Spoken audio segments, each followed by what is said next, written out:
Hi everyone. I decided to do something different today because I am super tired and I didn't have the time to write a script.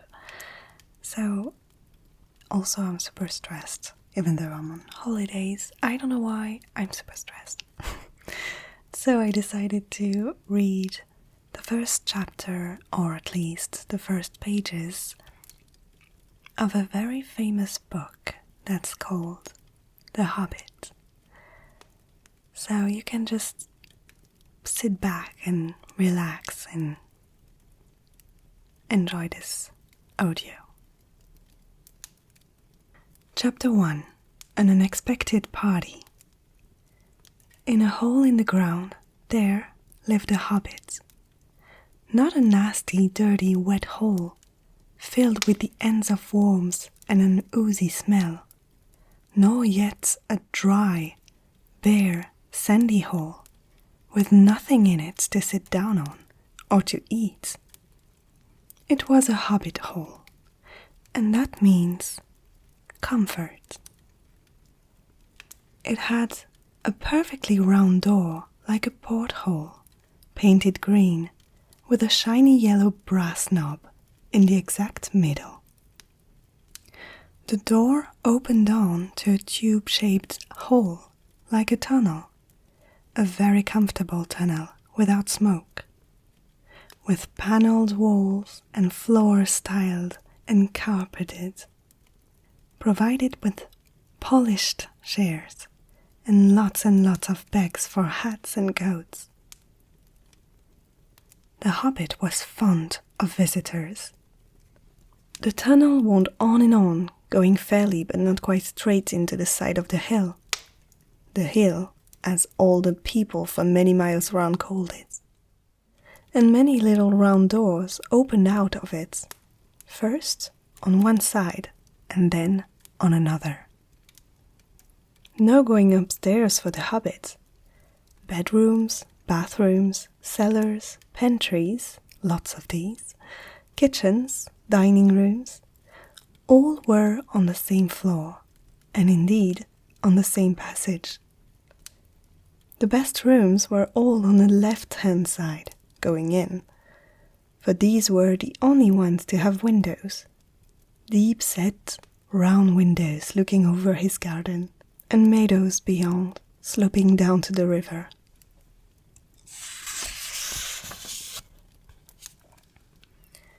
The hobbit was a very well-to-do hobbit, and his name was Baggins.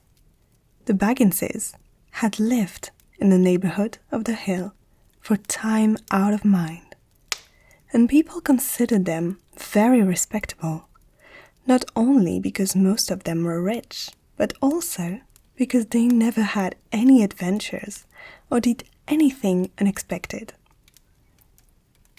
You could tell what a Baggins would say on any question without the bother of asking him. This is a story of how a Baggins had an adventure and found himself doing and saying things altogether unexpected. He may have lost a neighbor's respect, but he gained, well, you will see whether he gained anything in the end. The mother of our particular hobbit. What is a hobbit?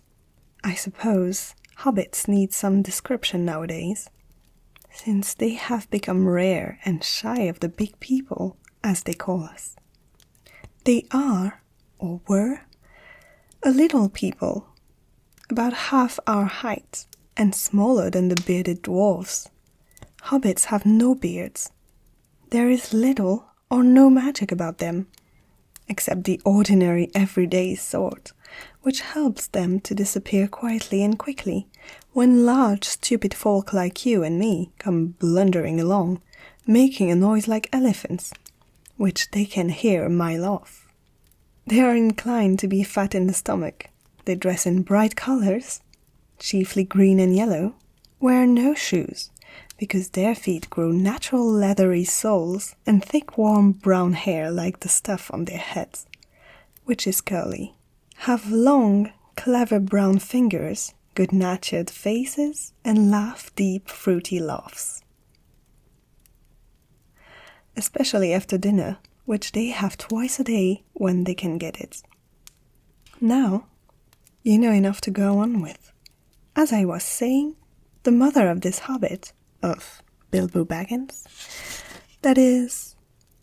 was the famous Belladonna Took, one of the 3 remarkable daughters of the old Took, head of the hobbits who lived across the water, the small river that ran at the foot of the hill.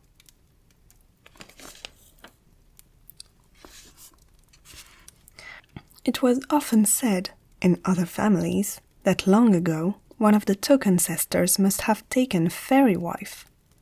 That was, of course, absurd, but certainly there was still something not entirely hobbit-like about them, and once in a while, a member of the Took clan would go and have adventures. They discreetly disappeared, and the family hushed it up, but the fact remained that the Tooks were not as respectable as the Bagginses, though they were undoubtedly richer. Not that Belladonna Took ever had any adventures after she became Mr. Bungo Baggins. Bungo, that was Bilbo's father, built the most luxurious hobbit hole for her, and partly with her money, that was to be found either under the hill or over the hill or across the water, and there they remained to the end of their days.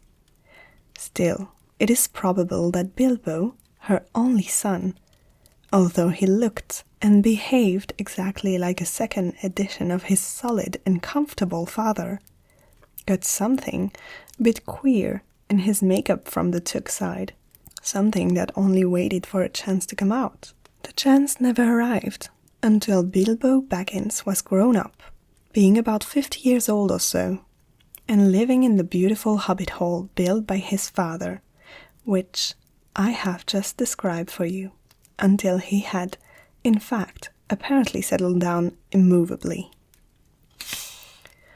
By some curious chance, one morning long ago in the quiet of the world, where there was less noise and more green, and the hobbits were still numerous and prosperous, and Bilbo Baggins was standing at his door after breakfast, smoking an enormous long wooden pipe that reached nearly down to his woolly feet, neatly brushed, Gandalf came by. Gandalf, if you had heard only a quarter of what I have heard about him, and I have only heard very little of all there is to hear, you would be prepared for any sort of remarkable tale.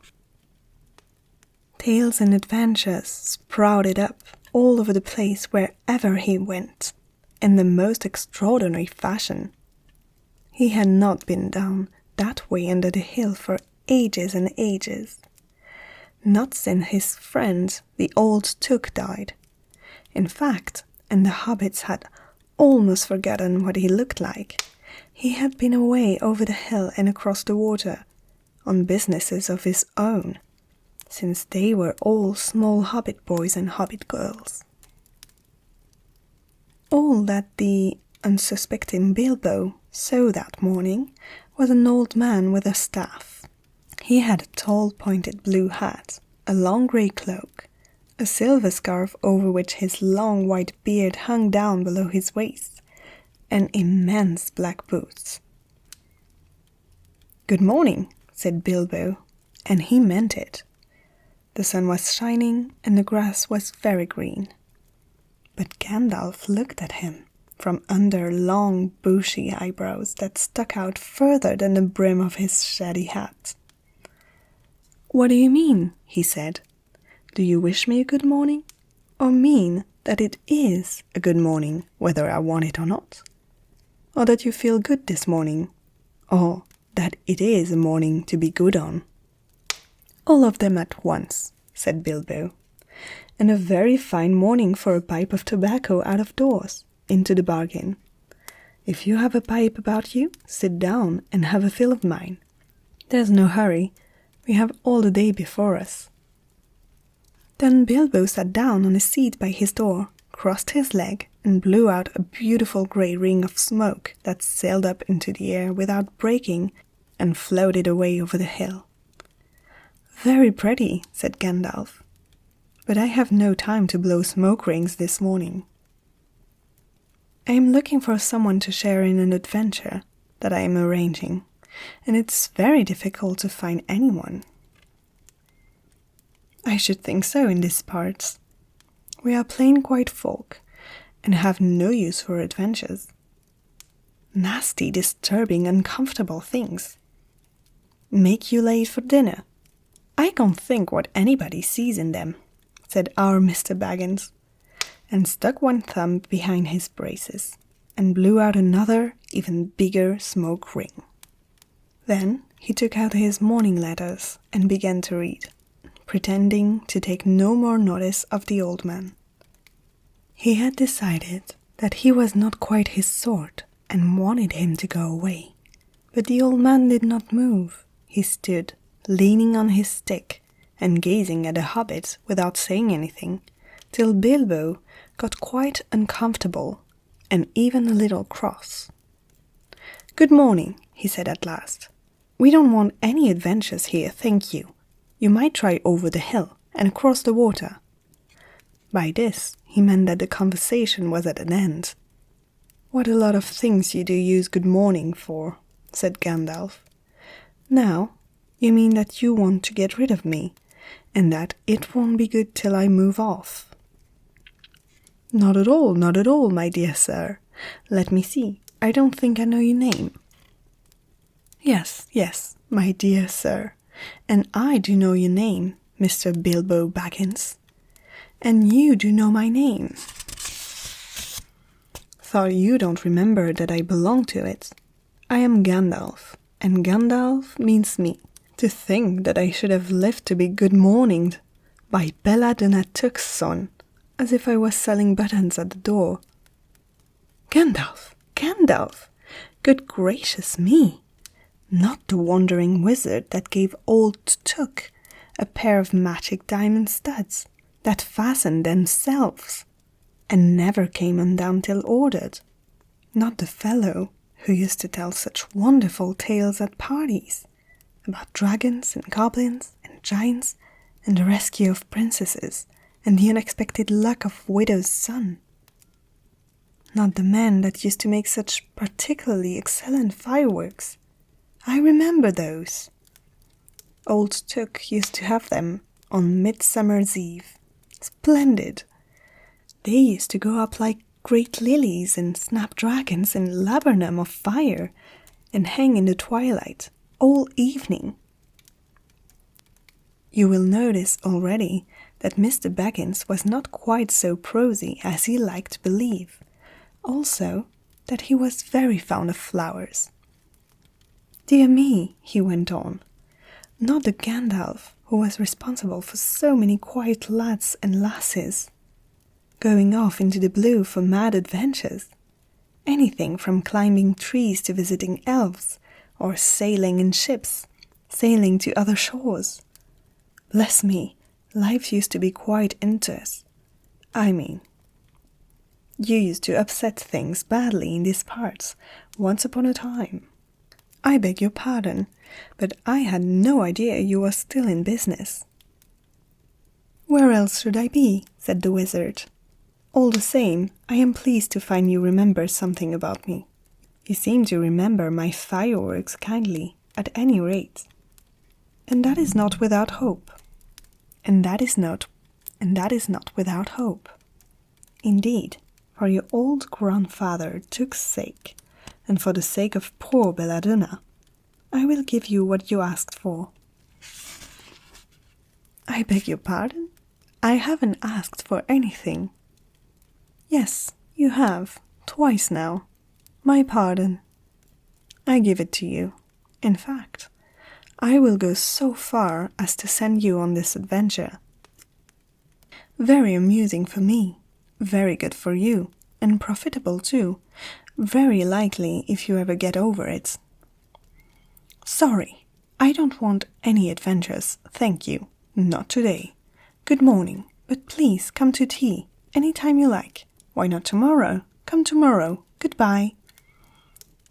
With that, the Hobbit turned and scuttled inside his round green door, and shut it, as quickly as he dared, not to seem rude.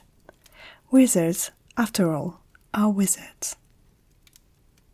What on earth did I ask him to tea for? He said to himself, as he went to the pantry. He had only just had breakfast, but he thought a cake or two and a drink of something would do him good after his fright. Gandalf, in the meantime, was still standing outside the door and laughing long but quietly. After a while, he stepped up and with the spike of his staff scratched a queer sign on the Hobbit's beautiful green front door.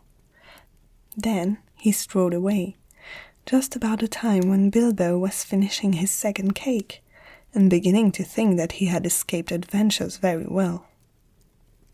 The next day he had almost forgotten about Gandalf. He did not remember things very well, unless he put them down on his engagement tablets, like this. Gandalf C. Wednesday. Yesterday he had been too flustered to do anything of the kind. Just before tea time, there came a tremendous ring on the front door bell, and then he remembered.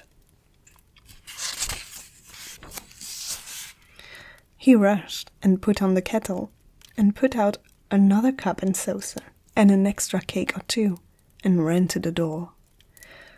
"I am so sorry to keep you waiting," he was going to say, when he saw that it was not Gandalf at all.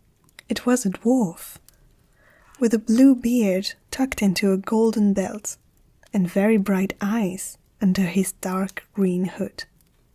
As soon as the door was opened, he pushed inside, just as if he had been expected. He hung his hooded cloak on the nearest peg, and, "Dwelling at your service," he said with a low bow. "Bilbo Baggins at yours," said the Hobbit, too surprised to ask any questions for the moment. When the silence that followed had become uncomfortable, he added, "I'm just about to take tea. Pray come and have some with me." A little stiff, perhaps, but he meant it kindly. And what would you do if an uninvited dwarf came and hung his things up in your hall without a word of explanation? They had not been at table long. In fact, they had hardly reached the third cake, when there came another, even louder ring at the bell. "Excuse me," said the Hobbit, and off he went to the door. "So, you have got here at last." That was what he was going to say to Gandalf this time. But it was not Gandalf. Instead, there was a very old-looking dwarf on the step, with a white beard and a scarlet hood, and he too hopped inside as soon as the door was open, just as if he had been invited. "I see they have begun to arrive already," he said when he caught sight of Dwalin's green hood hanging up. He hung his red one next to it, and "Balin at your service," he said with his hand on his breast. "Thank you," said Bilbo with a gasp. It was not the correct thing to say, but "they have begun to arrive" had flustered him badly. He liked visitors, but he liked to know them before they arrived, and he preferred to ask them himself.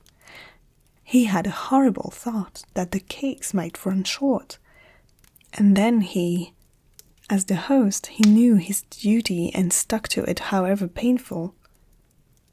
He might have to go without. "Come along in and have some tea," he managed to say, after taking a deep breath. "A little beer would suit me better." "If it is all the same to you, my good sir," said Balin with the white beard. "But I don't mind some cake, seed cake, if you have any." "Lots," Bilbo found himself answering to his own surprise. And he found himself scuttling off, too, to the cellar to fill a pin beer mug, and then to a pantry to fetch 2 beautiful round seed cakes, which he had baked that afternoon for his after-supper morsel. When he got back, Balin and Dwalin were talking at the table like old friends. As a matter of fact, they were brothers. Bilbo plumbed down the beer and the cake in front of them, when low came a ring at the bell again, and then another ring. Gandalf for certain this time, he thought as he puffed along the passage. But it was not. It was 2 more dwarfs, both with blue hoods, silver belts, and yellow beards, and each of them carried a bag of tools and a spade. In they hopped as soon as the door began to open. Bilbo was hardly surprised at all.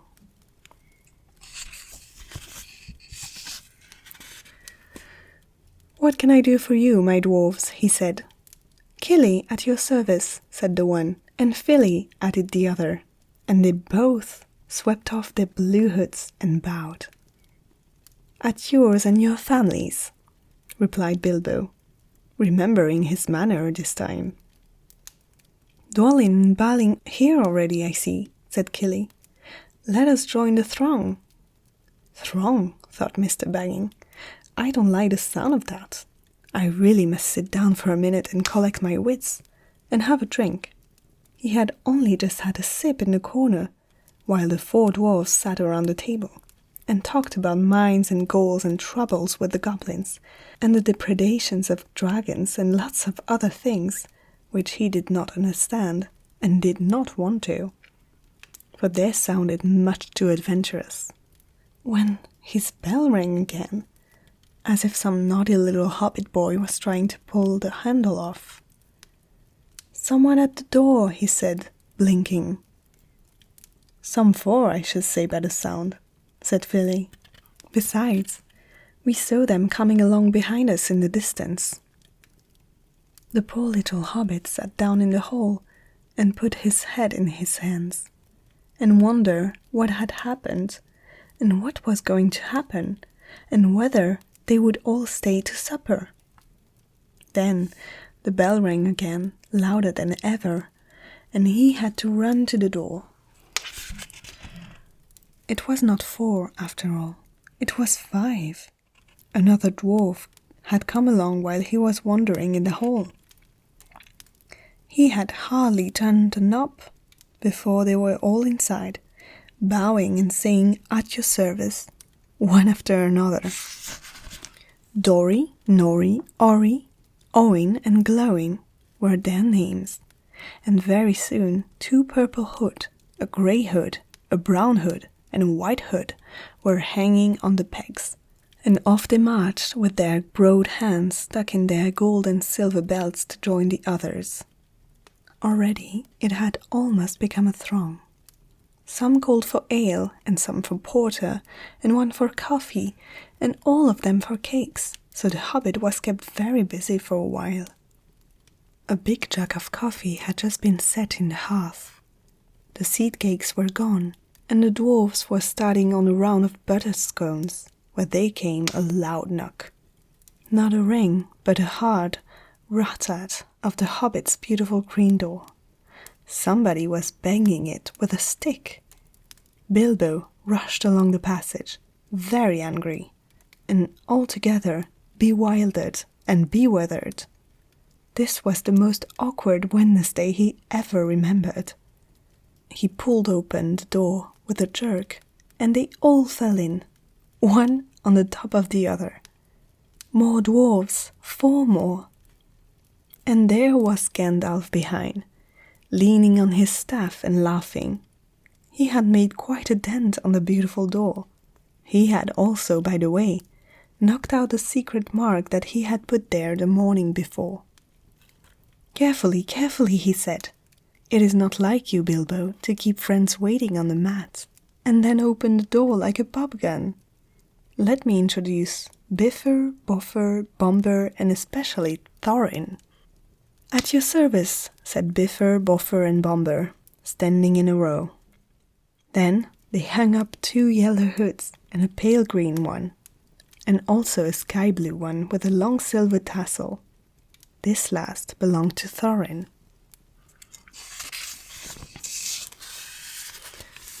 An enormously important dwarf, in fact, no other than the great Thorin Oakenshield himself, who was not at all pleased at falling flat on Bilbo's mat, with Bifur, Bofur and Bombur on top of him.